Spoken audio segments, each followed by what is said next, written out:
Good afternoon, everyone, and thank you for joining us. I'm Richard Clothier from Phoenix Datacom, and today with our colleagues from Appgate, we're going to discuss how the Zero Trust approach to secure access addresses the pitfalls of VPN. I'd like to mention we're very excited to have Appgate's Chief Product Officer, Jason Garbis, as our guest speaker today. And it's no exaggeration to say that Jason wrote the book on Zero Trust Network Access. And if you're joining us for our cocktail mixing masterclass when the webinar has finished, you'll see that we included a copy of Jason's book called Zero Trust Security in the ingredients pack we sent you. And if you're not joining us for the mixing class, we will of course be very happy to send you a copy. Now, I'll run through our agenda in a few moments, but first I think it would be remiss of me to not mention that we at Phoenix Datacom can solve virtually all of your cybersecurity challenges.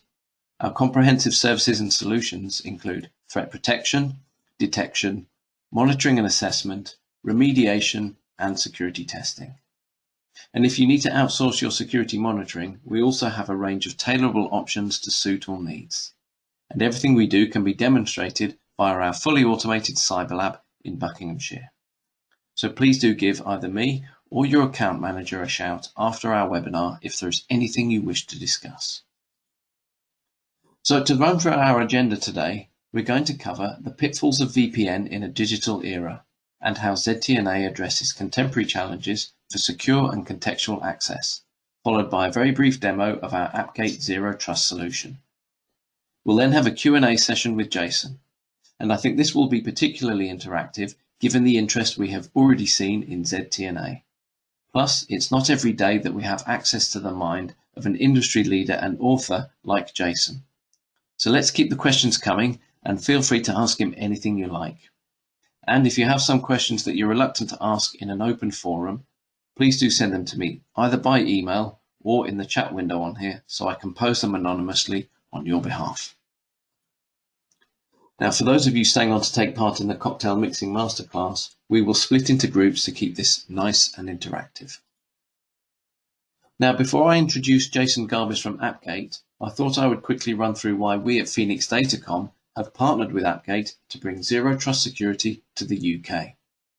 As an independent security provider, we closely monitor developments in the cybersecurity world, and we are approached by security vendors all the time asking us to represent them with the sale, integration, and support of their solutions.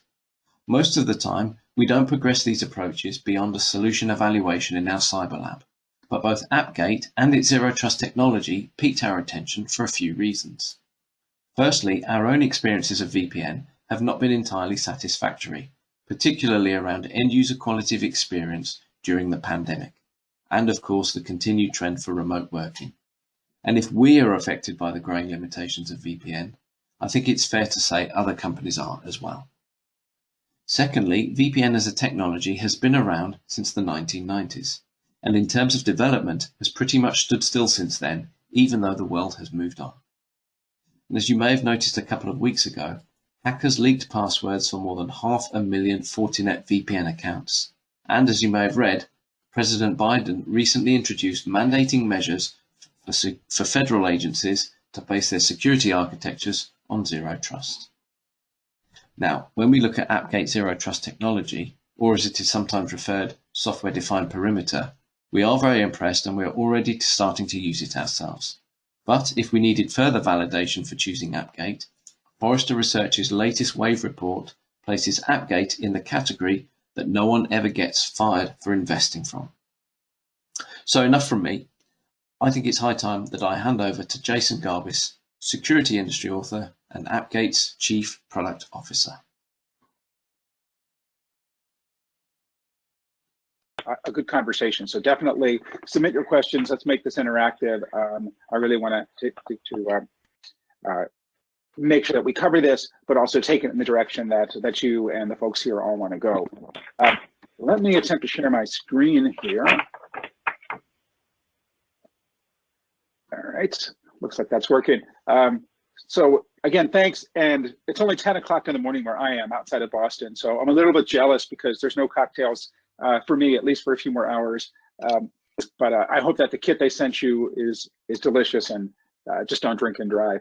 I'll also try to contort my mind a little bit and remember to pronounce it ZTNA and not ZTNA. But forgive me if I don't use the British pronunciations.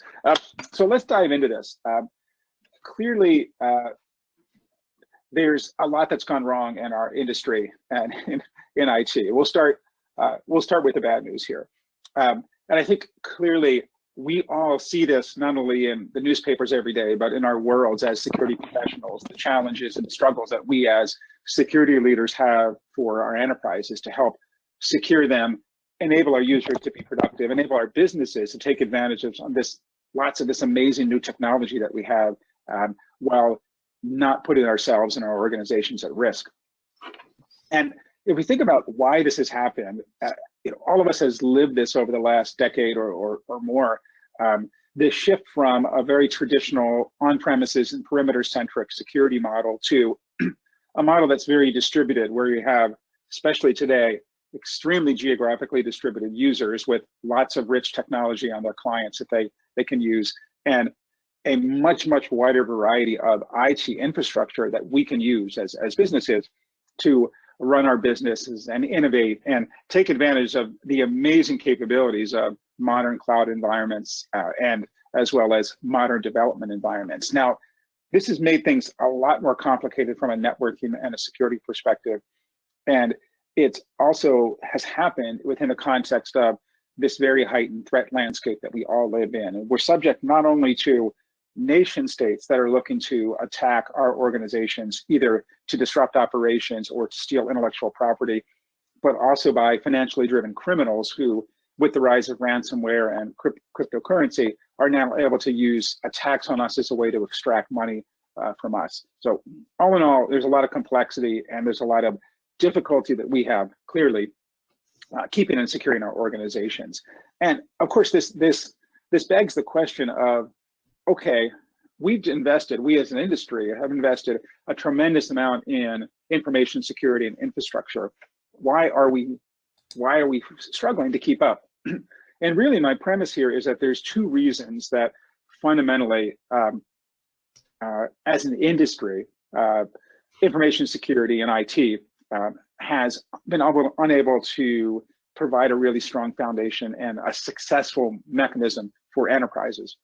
So let's dive into that, and that's going to lead us to the conclusion of the current zero trust approach compensates for these weaknesses. And as we see, it's really a much more successful and more modern way of approaching this.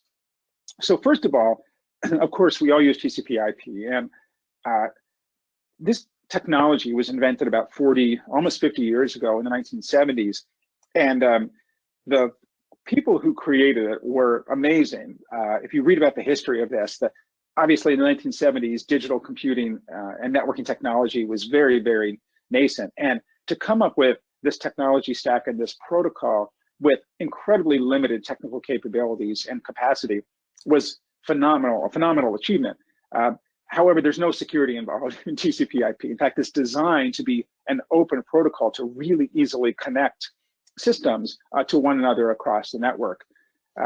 And what the implications of this is that it's a really weak foundation for a secure system because it's built on this notion of implicit trust. And this is clearly built in just the famous three-way handshake of TCP/IP, which is if I send a TCP SYN packet to a system across a network, it's going to accept that and send an ACK back and allow us to establish a network connection. And then we'll have some sort of higher level conversation around authentication or data exchange across that service. And essentially, we can think of this as a connect first, authenticate second methodology. And that works great for easily connecting things on the LAN. You don't have to worry about how you bootstrap yourself with certificate or key distribution, et cetera.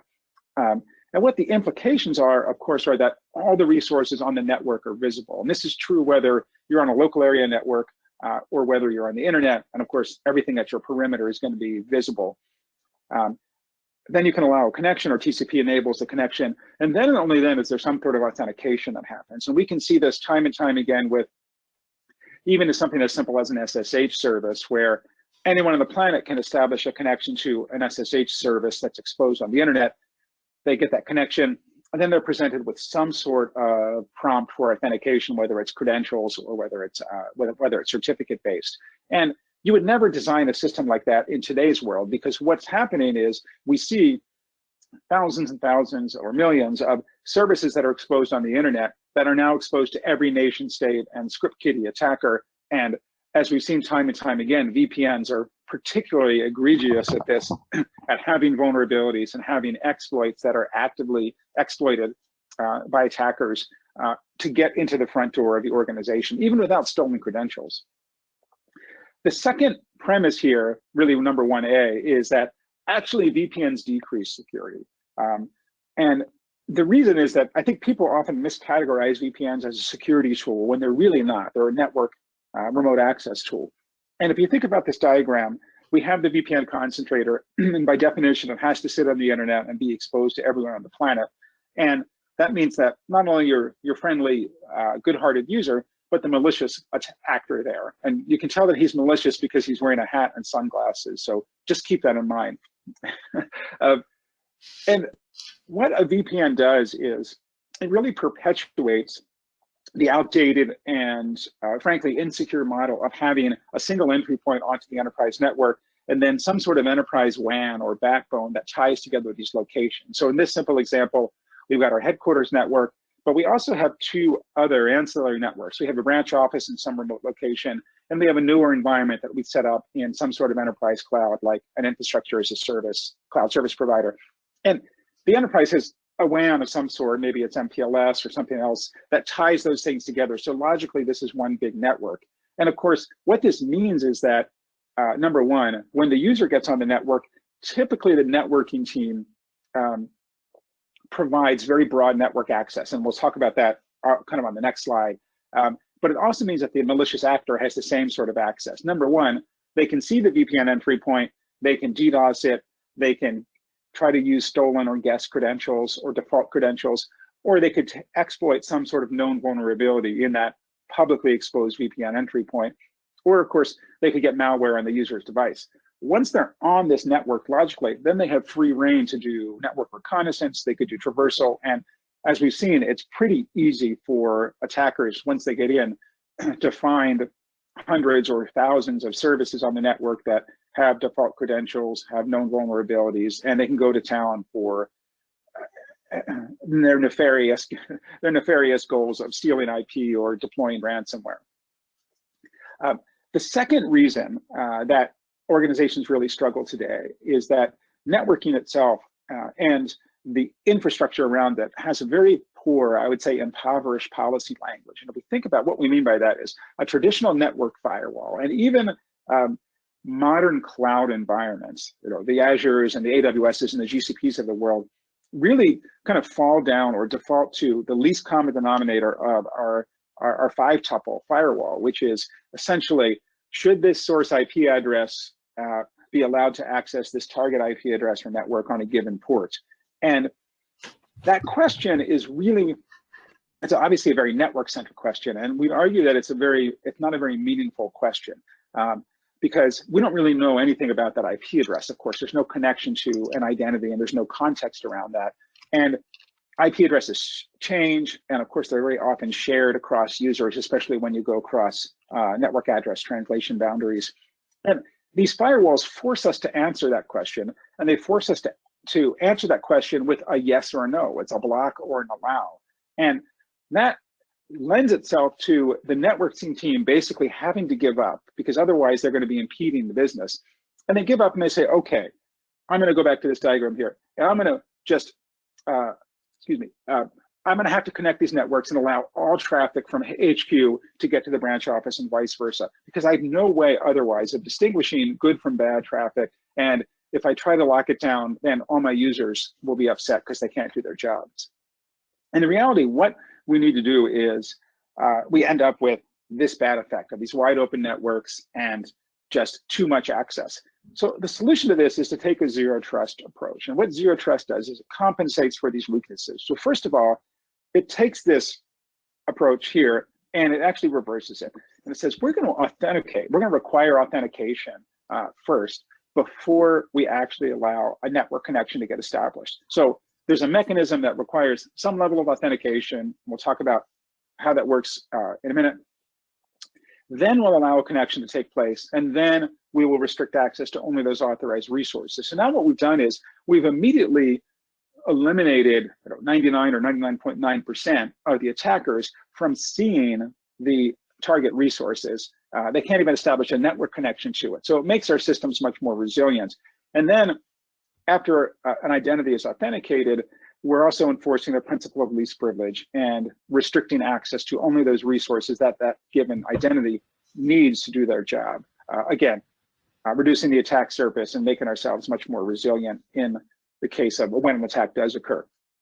Second is Zero Trust enables a much richer policy language for ZTNA. And really, what it allows us to do is to pose this type of question: should Jim have access to our production SAP server? Well, that's a really interesting question, because now we're asking about Jim, who's an identity, and we know a lot about Jim. And we're also asking about this production system. So clearly, we can easily determine, well, this is a production system, so we're going to have restricted access and maybe require MFA in certain cases, et cetera. And Zero Trust also allows us to answer that question with the right answer, which is it depends. And what does it depend on? Well, it depends on a lot of really interesting aspects of Jim or the system or the network itself. So we often talk about this as just the overall context for the identity or for the resource. And if we think about this, now all of a sudden, we don't care what Jim's IP address is. That's really a technical detail. What we care about are exactly the attributes that are exposed here. And then it allows us to us as security teams to collaborate with the business and with our compliance team and say, okay, great. Under what circumstances should Jim be able to access this production server for our financial management? Oh, well, he's probably got to be in the finance team. Okay, great. We know that because he's going to be in the right directory group. Is he connecting from a country in Europe? Because that's where our business is. Great. If he's connecting from some other location, we maybe want to block it because we don't do business from those locations. Is Jim's machine patched? Maybe if it's not, we shouldn't allow him, or we should warn him. These are all really interesting things that now you can build into a Zero Trust policy model. So we think about what Zero Trust is, besides being a little bit of a marketing buzzword. It is a security philosophy and an approach. And this quote here is from the President of the United States' executive order from May, where it talks about it as a set of cyber security paradigms, excuse me, that move defenses from traditional static and perimeter-based networks defenses to a focus on users, assets, and resources. And that's exactly what we're talking about in this policy model on the previous slide. Is now our policy is defined, our access policies are defined in terms of the identity and what assets or resources they're trying to access and information about the device that they're on. Ultimately, there's really 4 tenets or principles of Zero Trust. Number 1, all communications is secured regardless of network location, regardless of the network location of the user, as well as the network location and the target technology that the resource is running on. And what this tells us is we're getting rid of our VPN and our NAC silo. It's crazy, if you think about it, to have completely separate technologies and completely separate access policies that you have to build and maintain and model if the user is remote versus they're on premises. We only want to do this once and to do it properly. Second, that access to resources is determined by a dynamic policy. So all of those attributes we talked about associated with Jim, those things need to be evaluated on an ongoing basis because they might change. The system needs to, the third tenet, the system needs to follow a principle of least privilege and validate that authentication and authorization is actually validated before any access, even network level access to a system is allowed. And that's, I think, an important point, which is typically what happens in traditional systems is the network team lets packets go anywhere and anybody can connect to, let's say, our SAP production system, but of course they can't log in because they don't have credentials. And we really believe that the ability to send a network packet to a system is in fact a privilege because there's so many vulnerabilities that don't require authentication, and that can be exploited remotely, that it's too risky to allow any user in your organization to bring up the SAP login screen or to establish a TCP connection to it, and that even the ability to send those network packets needs to be a privilege that's only granted if someone is authorized. And then finally, the last principle is that the enterprise, of course, has to monitor and measure the ongoing integrity, security posture of everything in the system. So if we think about this kind of from a pictorial perspective, finally, if you think about NIST, the US National Institute for Standards and Technology, they published a very readable document called Special Publication 800-207 around zero trust architectures. And I recommend you take a look at it. It's really very useful. And I think they're spot on when they talk about zero trust being a set of guiding principles. It's not a specific architecture and certainly not a specific product. It's a set of principles that around which organizations can build and deploy multiple architectures. And as Richard mentioned, that's one of the things that we explore in the book. We talk about 4 different deployment models that can serve as the templates for enterprise architectures. So kind of logically, this is from the NIST document. The way that a zero trust architecture is set up is, first of all, there's a separation between the control plane and the data plane. And those of you who are familiar with software-defined networking, will recognize this as a common pattern. And in the control plane, there's this thing called the policy decision point, or PDP. And what that does is that acts as the brain of the system that makes decisions about which resources or which subjects, which identities should be allowed to access which resources under which circumstances. And that's where the engine, if you will, is going to look at it and say, oh, this is Jim, and he's in this directory group, and his device has a corporate issued certificate on it, et cetera. Therefore, he should be allowed to access our SAP system. The data plane, where the actual access occurs, is shown at the bottom. And of course, there's a subject, which is either a human or a non-human, the system that they use. And then there's a policy enforcement point that sits logically in front of the actual resource and enforces, therefore allows or disallows network and application access to the resource. The key, I think, that distinguishes zero trust and makes it so powerful is the boxes on the left-hand and the right-hand side, where zero trust is all about taking that policy decision point and utilizing both data and events that come in from other elements of the enterprise infrastructure. Clearly, an identity management system, or maybe a PKI for authentication.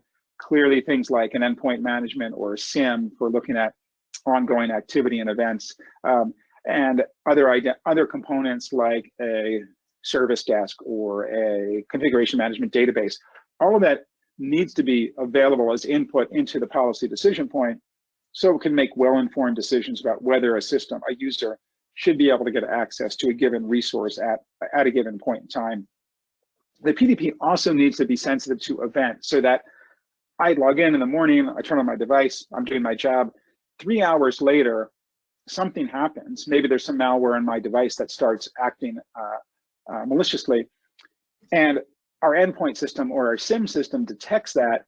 The policy decision point in this world needs to be able to receive an API call or receive an event from the SIEM that says, hey, Jason's device is acting up, and to have the zero trust system immediately be able to do something on my system, whether it's quarantining me from the network, maybe it's prompting me for MFA, maybe it's restricting my access to only the IT help desk. There's lots of interesting things that a system needs to be able to do based on that kind of dynamic response. So we talked about kind of problems. We postulated that there's a better way to do it in this concept of zero trust, which is a set of principles. So now let's talk about a specific architecture that allows us to achieve the zero trust principles. And that architecture is called the software-defined perimeter. This is an open architecture. It was created by a nonprofit industry consortium called the Cloud Security Alliance. And the first version of it was published about 7 years ago. I'm one of the co-chairs of the group that focuses on this. I didn't create the first version. I can't take any responsibility for that. It was some amazing work by some terrific people. About 5-6 years ago, I joined that working group, and now I'm one of the co-chairs. And we've since then have developed a number of publications around this, including an SDP architecture guide, a zero trust white paper. We're currently working on version 2 of the SDP specification. And there's a lot of synergy between the principles and the approach at SDP and Zero Trust. And in fact, the NIST document specifically mentions SDP and references it as an architecture that, in fact, does do Zero Trust. And the SDP architecture is fundamentally identity-centric, oriented around using contextual information around identities to be able to control access. It embraces the principles of Zero Trust, of requiring authentication before connection and utilizing dynamically evaluated policies. And it also fundamentally is built to handle today's distributed and diverse or hybrid environments, where you have logically those blue dots represent the policy enforcement points that sit in front of a wide variety of resources that are geographically distributed, and puts the user or the identity at the center, which allows us to do some pretty amazing things. So let's talk about what SDP looks like.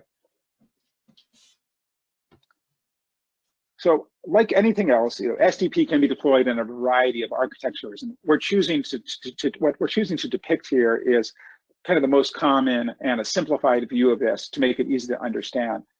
So in the world here, first of all, there's a client, a piece of SDP software that runs on a user's device on most circumstances, and there are two logical components that would sit on the network somewhere. So one is called the controller, which is the Zero Trust policy decision point, and the other is a gateway, which is a Zero Trust policy enforcement point. And of course, in real world systems, you'd have multiple clustered versions of these that are distributed across the network, but for now, we're just going to show one. The first point to understand is that the controller and the gateway themselves have to be accessible over the internet, because I'm connecting to this and I'm working at home, someone else is connecting to it, maybe they're in the office or in their home. Obviously, we don't have a secure network connection yet, because that's what the problem is solving.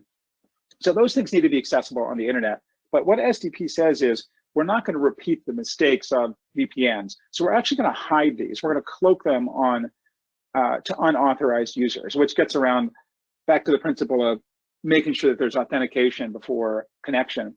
And what SDP does is it uses a pretty simple form of cryptography, just a hashed one-time password that is embedded in the first network packet that's sent from the client. So essentially, when the user's device is onboarded, there's a shared secret, just a seed that's part of that setup. And that secret is then used to calculate a time-based one-time password that gets embedded in the network packet. This mechanism is called single packet authorization. And what it allows the client to do is, in a very small piece of data, basically a single UDP packet, to be able to send the computed value to the controller. And what that means is that there's no network connection. This is just a UDP packet. So it's very little setup, very little overhead.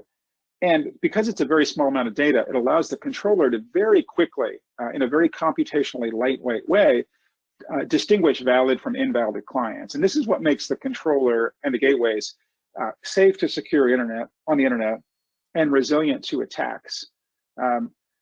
If that UDP packet has a valid SPA key, then the controller says, oh, this is a valid client. I'm going to allow that client to go to the next step of establishing a TCP connection to me. And then the next step, which is establishing the TLS connection. And then finally, the last step is actually authenticating the user. So you can see here, the client goes through the controller, and then logically, the controller will validate the client against the enterprise's identity provider. So now what we've done is we've authenticated. This says, oh, this is Jim. I know who Jim is. He's in these directory groups. He has these attributes. And now I, the controller, can make some additional decisions based on my policy store around what resources Jim should get access to right now, based on everything I know about him and his device, et cetera. So the controller will do that, and then it will take that and pass down a data token we call live entitlements down to the client. The client, the SDP client, will then look at those live entitlements and say, okay, great. I know that I'm allowed to connect to resources through this gateway over here. And it will go through a similar step of using single packet authorization and TLS, mutual TLS validation to establish a network connection to the gateway. And then the user, because of course this only takes a few seconds, the user will now have a connection, a secure tunnel to get to resources that sit behind the gateway. And you can see that in a diagram here, the user happens to get access to that middle application, but not access to the other applications behind the gateway. And this, again, enforces our principle of least privilege, which is that gateway may sit in front of 50 applications, but if I only need access to one and to one service, let's say a web UI for that application, that's the only network pathway that's going to be available to me. I can establish a TLS connection through my web browser to that application, but I can't send other network packets to it. I can't try to SSH to it. And I can't open up a web browser connection to other applications that sit behind the gateway. So this is allowing the users to be fully productive, have access be driven by dynamic policy, while still enforcing the principle of least privilege. As we mentioned before, one of the other principles of Zero Trust is that it follows a dynamic policy model. So the system itself is dynamic. If things change in the environment, like the gateway sees a new application that appears, the user's access might change. If something changes on the controller side, like the SIM system tells it something anomalous is happening on Jim's device, the controller can then also change the user's access on the fly. And we'll demonstrate part of that in a few minutes when we get to the demo. And then finally, I'm going to go ahead and build this out here. What SDP does is it puts the user at the center, both logically as well as topologically. And this example shows a more representative typical type of deployment where, in this case, the enterprise has 4 different logical locations. There's a controller running in one of them in the lower left, and in all of them, there's one or more gateways that sit in front of and act as policy enforcement points. The user ends up with, in this case, 4 mutual TLS connections to those 4 different logical environments, and they can access those resources that they're authorized to access transparently. The user doesn't even know that the traffic is being distributed across these 4 network connections, and nor should they care. It's just they have their device, they've authenticated, and they can get their work done. And behind the scenes, the Zero Trust system takes care of what they need to get access to. The beauty of this is that it makes security just a byproduct of operations, and it gets us away from today's VPN headaches of the user having to remember, oh yeah, to get access to this system, I have to turn on the VPN, but I have to turn off the VPN to get access to that because there's conflicts. So if we think about how Zero Trust helps organizations, or what use cases people typically start with, navigate to that. We've really found that there's 6 very common use cases, and the most common starting point is remote access and VPN replacement, because frankly, no one loves their VPN. In fact, most people actively hate their VPN for a variety of reasons. So replacing that helps users get a much more transparent experience. SDP tend to be much higher performance and more reliable than typical VPNs. And it also lets organizations really easily define much finer grained access controls. So they're keeping the users productive, in fact, making them more productive, while eliminating the security risk of having users with access to the entire network. Secure DevOps is another really interesting example because SDP lends itself very well to having API-driven access controls or API-driven policies. So in many cases, the gateways themselves have the ability to interrogate the environment that they're protecting and look at the metadata associated with that, and to be able to dynamically change access based on that. And I'll show you an example of that when we give the demo. And what that allows organizations to do is to achieve the high velocity, continuous integration, continuous deployment that DevOps promises, and do it in a way so that security automatically follows a workload. So as a workload goes from dev to test to production, a tag attached to the workload changes, and the Zero Trust system, the SDP system, will be able to automatically change user access on the fly and avoid having to have either an open network or having to have manual activity that happens to try to keep up with that. Similarly, we see a lot of activity going on as enterprises are moving systems up into the cloud. And in many cases, what happens is those new cloud environments, of course, use different security constructs and different security tools than their traditional on-premises solutions. So what they need to do is the wrong pathway is to kind of fall back and set up a wide area network connection from their on-prem environment up to the cloud environment and give everyone access. The right approach is to put a policy enforcement point, an SDP gateway, in front of the cloud environment, utilize the amazing API capabilities of that cloud environment to set up dynamic policies based on workload attributes, and then give users access accordingly. So I think what I'll do is, let's see, I've got one question here. Let's take a look at that.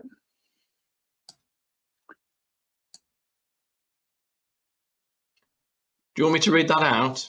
Shall I read that out? No, I've got it. I've got it here. Yeah, no, so it's a valid question. I'll paraphrase it here. That what they're saying is, well, VPNs aren't necessarily terrible because you can do things like put the VPN endpoint behind an IP restriction, and you can put some controls around them.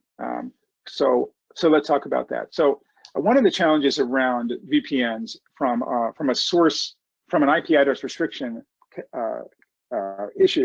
perspective is users, of course, have dynamic and ever-changing IP addresses. Even at home, whenever I lose power or I have to unplug my router for whatever reason, very often my IP address changes, and it's not a big deal. The only thing I have to do is change some of my ad blocking software to follow up. But imagine if your power goes out for 30 seconds and then you can't get access to your VPN because your IP address has changed, and then you have to call up IT to get them to change. That would just be a huge pain in the neck. And also, of course, I don't always work from home. I go to a coffee shop or I get on a hotspot because I'm at my daughter's soccer game or something like that. So we haven't found that for end users who travel that source IP address restrictions are a useful way of protecting VPNs. We have seen folks do okay with VPNs where they do lock down the network a little bit more, and that can be useful when you have a pretty well-known, pretty static set of resources that users need to access. But it's challenging because in many cases, especially in the wide area network case, you end up traversing NAT boundaries, and you don't get a repeatable and fixed IP address for a given user as you go across the wide area network, and it makes it very difficult to restrict that. It can work in some cases if you know that a given third party only needs access to a single server and it's within a certain network boundary. But I still argue that having a VPN that's exposed publicly is an unnecessary security weakness. And you can see time and time again things that have been pretty prominently in the news around Pulse Secure and AnyConnect as known weaknesses that are exposed within them. All right, let's, someone's asking, how does Zero Trust support M&A, speed of integration? So a terrific question. So yes, I mean, if you think about what happens in the world of M&A, of course, is there's all this discussion, there's all this technical due diligence, and then the deal is signed, and then all of a sudden on day one, the networking and the IT team say, okay, well, how do we tie these things together?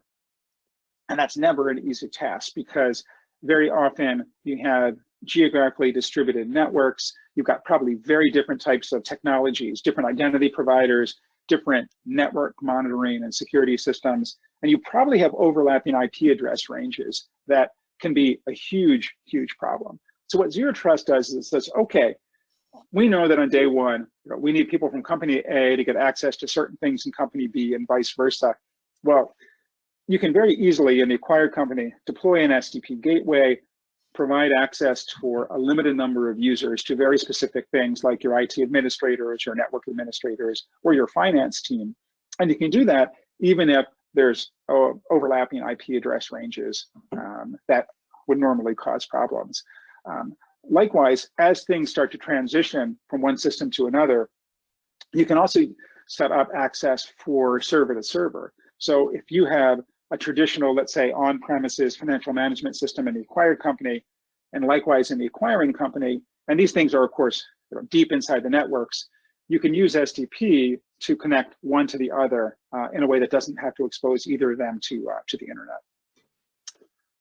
Let's do our quick demonstration. I'm just cognizant of the time, and then we'll talk about, we'll answer some more questions and talk about the book a little bit. Let me shift over here. Okay, so what I'm showing is, obviously this is just a web browser, but I have a number of resources that, I apologize, let me pull up the diagram that I want to share real quick.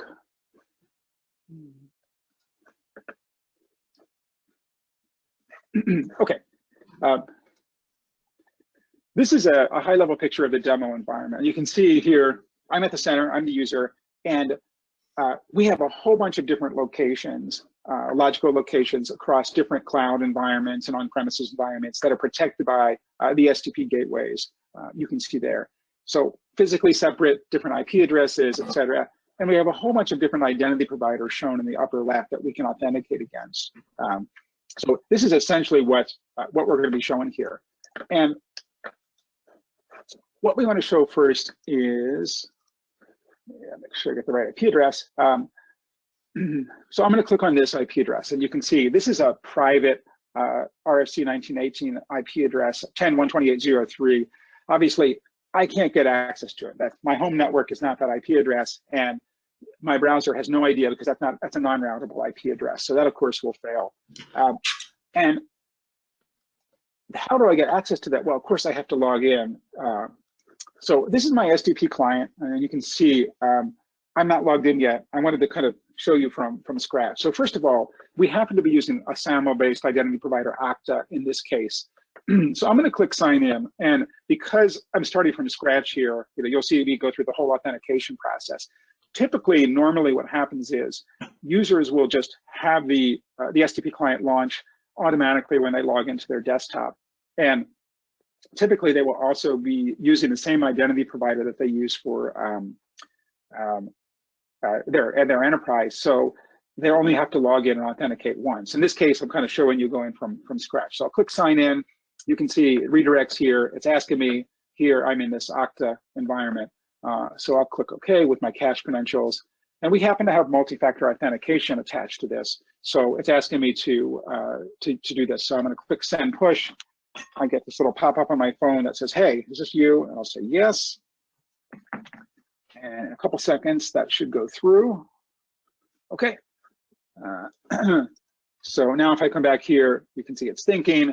And what's just happened is it went through that process of sending a single packet to the controller. The controller evaluated a bunch of stuff about me and sent me the live entitlements. And now my client says, oh, you've got access to a whole bunch of stuff here. Now, in this demo, we happen to show a bunch of icons that directly go to applications, but that's not the only set of things that I get access to. I get access to other things, as we'll see in a minute. So if we go back and look at our 10.128 IP address here, you can see now I actually get access to it, which is a super exciting status page for our PHP sysinfo without the certificate. But the point is that I am attached to it. This happens to be running in GCP somewhere, and all this exciting stuff with this private IP address. So, and if I look at how did I get access to that, if I go back to the client here, I'm going to go and look at the entitlements here, kind of in advanced mode. And what I want to look for is, I think this one, this one here. So this is the world's simplest entitlement because you can see it's just, hey, this one, allowing TCP up, which means from my device to the system on port 80 to this fixed IP address. Really straightforward. It happens to be in GCP, Iowa. But again, as an end user, I don't care. All I know is, hey, I can get to this URL. So that's interesting. It's not terribly exciting. Let's look at another one, which is it this one? 140. Yes, this one. So this one, again, a fixed IP address, but it actually has multi-factor authentication attached to it. So the thing called a condition is what the gateway enforces when the user actually tries to access something. So what this is saying is, hey, if you haven't prompted or entered this OTP within the last 5 minutes, we're going to prompt you for that. So if I go here and I go to this IP address, what should happen is you can see, oh, I'm getting notified by my client, and it says, if I have to go back here, it says, hey, you need to enter your one-time password. So pull up my handy dandy OTP app on my phone. I can enter that. It says everything's cool. And then behind the scenes here, you'll see this is going to refresh and reload in a second. And I think this is a really small instance running up in AWS or something. Yeah, so here we go. Super exciting. Again, sysinfo, yeah, happens to be running up in AWS. So what that is showing is the ability to do step-up authentication that gets enforced based on various factors. All right, so let's do the last one here. And for this one, we're actually going to use ping because it is illustrating, number one, the fact that we're using ICMP, and also it allows us to show something that's ongoing in a real-time basis. So I'm going to ping 10.201.4.176, and you can see that works just fine. And the reason it works is that obviously I have an entitlement that's been assigned to me for that. And if we look at that, 10.201, what did I say? For, oh, you know what? It's not going to show that. Mode. Oops, sorry about that. QA, okay. So what's interesting about this is, if you look at this entitlement, you can see there's actually no host name or no IP address in there, which is really interesting. It's actually using a tag in AWS. So what's happening is our gateway is querying the workloads in AWS and looking for things that have a tag that match mode equals QA. And that's kind of the brilliance of this SDP system, is it allows you to do things very dynamically. So if we go over to our AWS console, you can see I'm in Northern Virginia here, and I happen to have a bunch of workloads. This one called QA1, which is at that same IP address, the one I'm actually picking, the 4.176 here. If I go over to tags, you can see, yes, it has a tag that says mode equals QA. And that's the reason that I can get access to it. Now, if I change that, what will happen is, obviously my access will change. And clearly, doing this manually inside the AWS admin console is a bit artificial. What it's illustrated is the DevOps scenario, where really I'd have a workload in AWS, for example, and I'd have some automated tooling that would change a tag on that as it moves from one step to another. And when that API gets exercised and that tag gets changed, we need our network access to change accordingly. So if I were to go ahead and change this tag from mode equals QA, what will happen is the gateway that's interrogating AWS will notice this. It will change my access, and then you'll see my ping will stop working. So I'm going to hit save over here. We go back, and then within a few seconds, my access will change. You can see we have this thing cranked up for demo purposes to check every few seconds, but immediately I can no longer get access to it. And you can imagine that that changes because this workload has moved into production or to the next phase. And of course, it can work in the opposite way as well. So if I go back here and change my tag back, QA, and I switch back over, you'll see again, within a couple of seconds, bam, now I can actually get access through this. And this kind of trigger is pretty amazing. You can see I didn't have to do anything on the client side. I didn't have to log in or log out or push a button to refresh anything. This is exactly the kind of very dynamic and policy and event-driven access that we need in a zero trust environment. And of course, it could be driven by a tag like this, or it could be driven, this type of change could be driven by a SIM system or an endpoint detection and response system alerting the SDP system that, hey, something's gone wrong or something is odd with this user's device.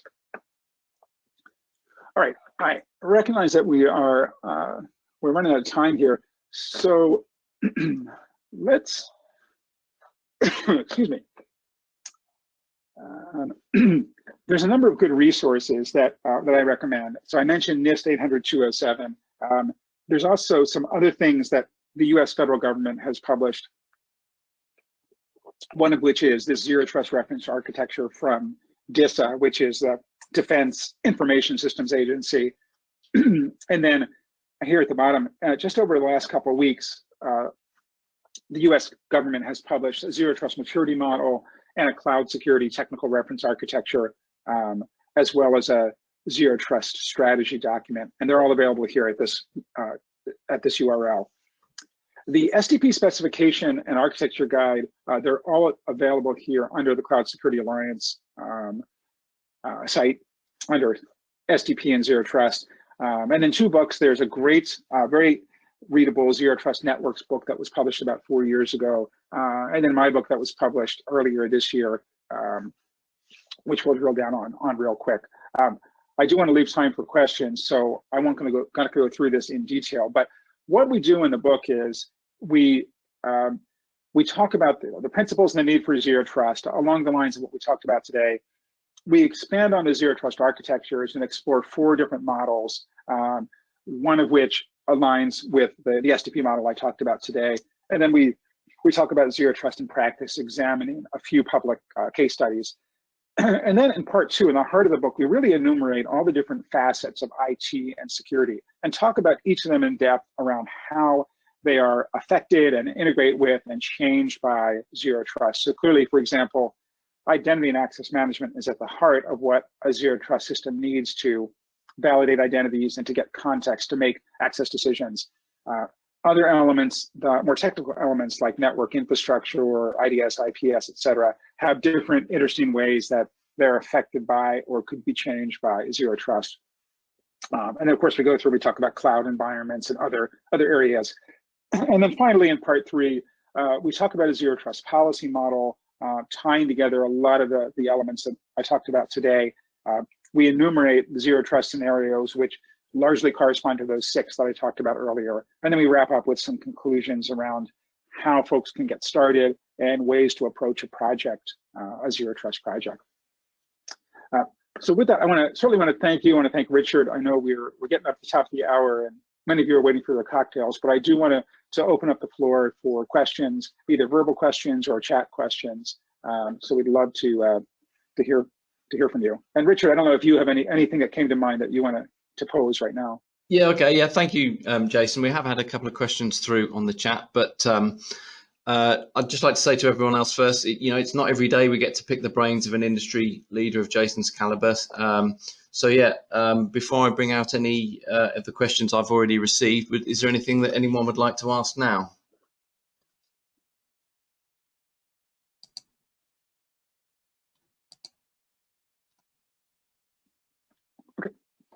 Okay, all right. I'll in that case, I'll move on to the questions I've received through the chat. So first of all, Jason, we have a question here, which is, we all know that nothing is ever a silver bullet. What are the downsides and challenges of ZTNA? So there is no silver bullet, that is true. And there is not one product that you can buy that will just add water, instant mashed potatoes, and you've got zero trust. That is for sure. So zero trust is definitely a journey, and it's definitely a program that you need to put in place in your organization. And I think people need to embrace that rather than fight it, because if you think about it, you've got other programs already. You've got an identity management program. You've got security operations types of things. And what zero trust is all about is tying those together in a way that is much more modern and embraces the integration across all these different areas. I think that the challenge is that there's no single architecture and no single recipe for all organizations. And there's some terrific reference architectures out there and terrific maturity models and things to look at, but every organization is different. You have different technical challenges and technical infrastructure, different business direction, of course, different personalities. And I think the biggest challenge is that it's going to be on each organization to define their own zero trust journey and do it in a way that builds support both from the security and networking and lines of business, and do it in a way that can overcome the inevitable technical, political, or cultural obstacles that may be in place. there's always going to be technical challenges. There's always going to be technical compromises that people have to take, and that's okay. We're all used to this.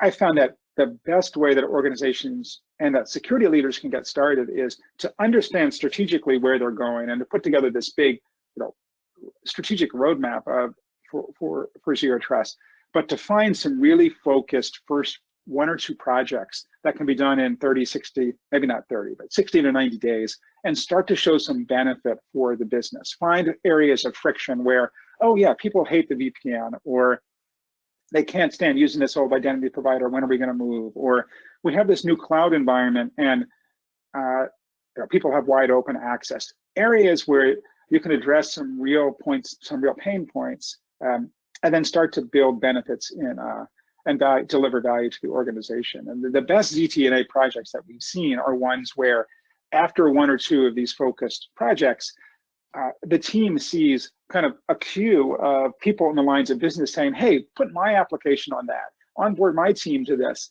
And that's a clear indication of you being on the right track. Okay, thank you.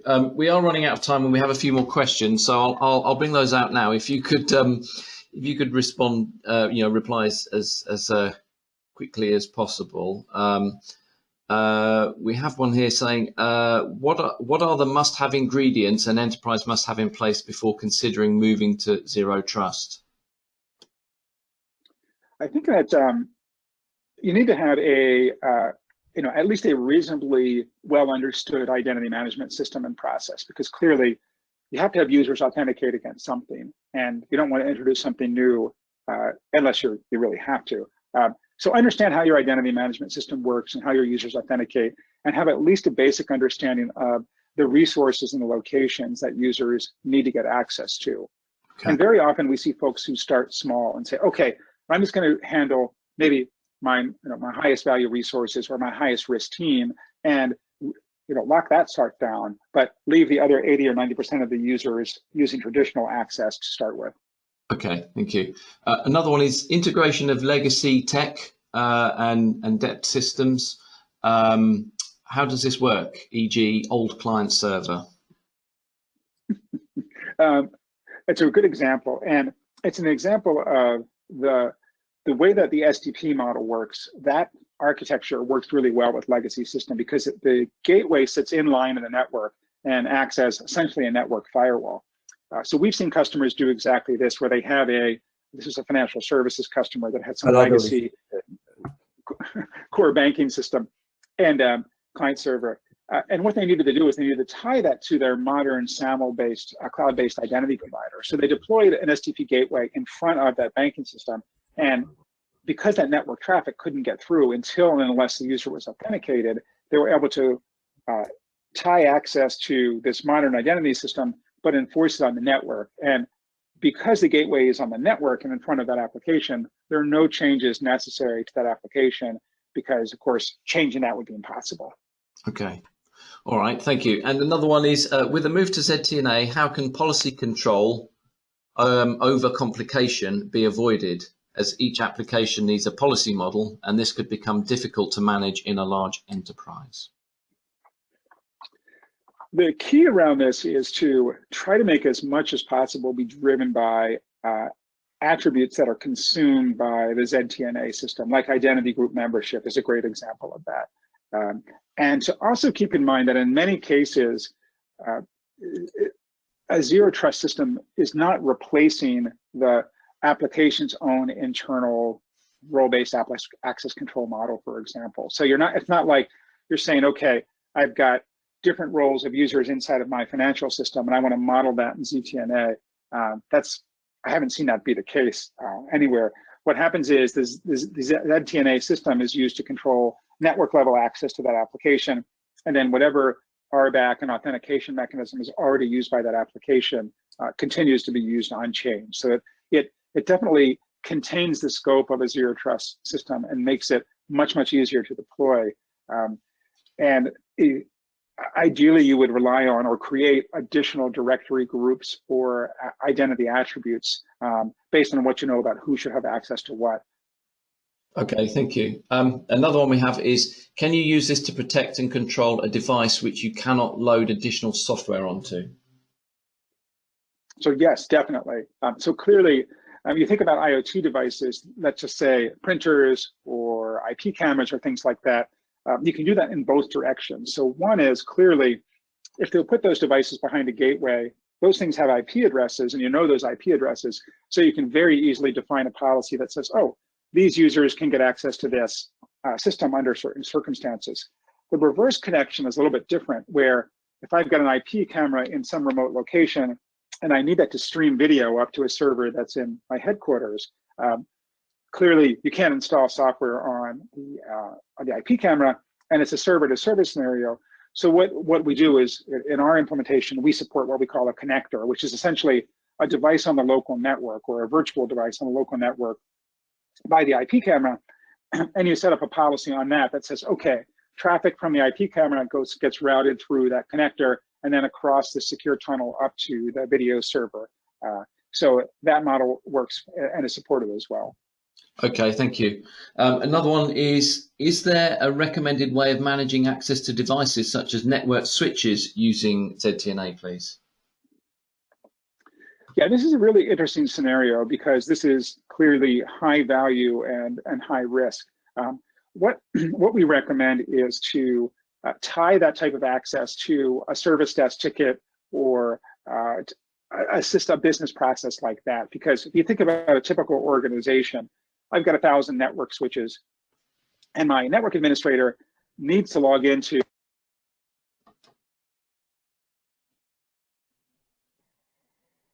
and what we don't want to do is we don't want to give that person network level access to all 1,000 devices 24/7 by 365. So the most effective approach we've seen is to set up a policy that interrogates a service desk and pulls information back, and it basically parses the ticket, and it says, oh, there's a ticket that's assigned to Joe, and Joe has to fix a problem on device, at IP address 1234, and then it allows that network pathway to be open from Joe's device as long as the ticket is in an open state. And as soon as the ticket is closed, that network pathway goes away. So it enforces the use of this business process, which of course we want for lots of reasons, and also keeps Joe fully productive. Okay, thank you. Another one we have is, do you see enterprises often running a mixed economy of ZTNA and VPN? For example, they get halfway and then get stuck. We certainly do see people during a transitional period. We haven't seen anyone get stuck because ZTNA is a clear superset of what VPNs do. And there's no reason whatsoever that people can't move off of a VPN and provide the same level of broad network access.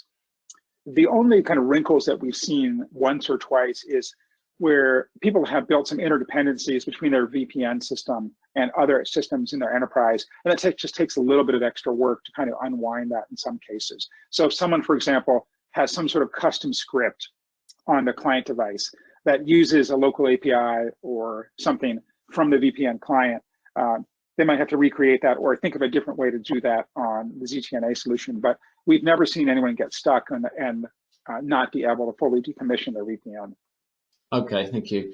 And another one we have is, in your tag example or TAG example, does it have to match perfectly, or can it be a wildcard entry? For example, if it was OSS and there was a tag OSS operations and another OSS engineering, could that work where there may be a few OSS teams and this would grant access to them all to the user having OSS allowed? Yes, yeah, that type of tagging could definitely work. In fact, there's several different ways that you could approach that, which I'm happy to, we can talk about that offline and even show you a few different ways. Okay, thank you. And there, I think that may be all of them. So, okay, thank you very much for that, Jason, both the Q&A session and of course the topical presentation.